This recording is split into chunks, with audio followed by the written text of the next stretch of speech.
In this tutorial, I will show you how to get started with JavaFX and what do you need and what I've been using. So you may need to make a decision whether you like to use JavaFX 8 or latest version 19. So if you are new to JavaFX, I recommend you to use version 8 that comes with Java Development Kit 8.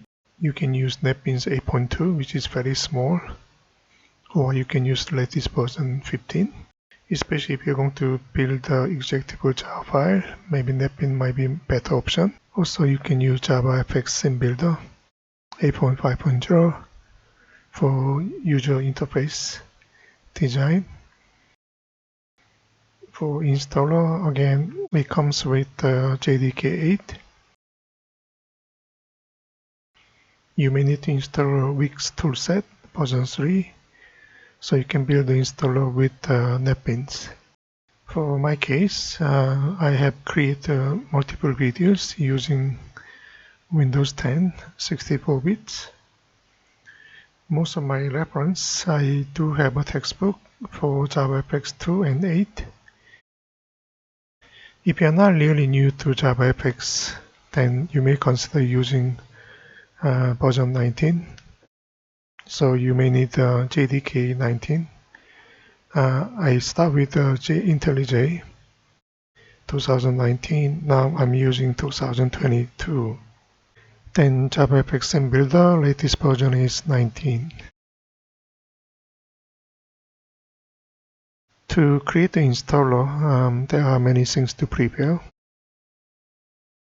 JavaFX DLL files from OpenJFX 19 SDK. Also, you need JavaFX jmod, and then WiX Toolset version 3, in this case version 3.11.2. Also, you may need to use command line with the Jpackage that comes with the JDK 19. At the moment, I'm using Windows 11. I'm referring to textbook JavaFX 10. There are some textbooks related to version 17 on Amazon.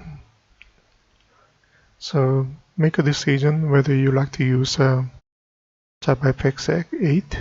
If you are new, I recommend you to start with JavaFX 8. When I create JavaFX videos, my 10-year-old laptop, quad-core CPU, and then latest laptop screen, I had a bit old screen with external monitor with 24-inch Full HD.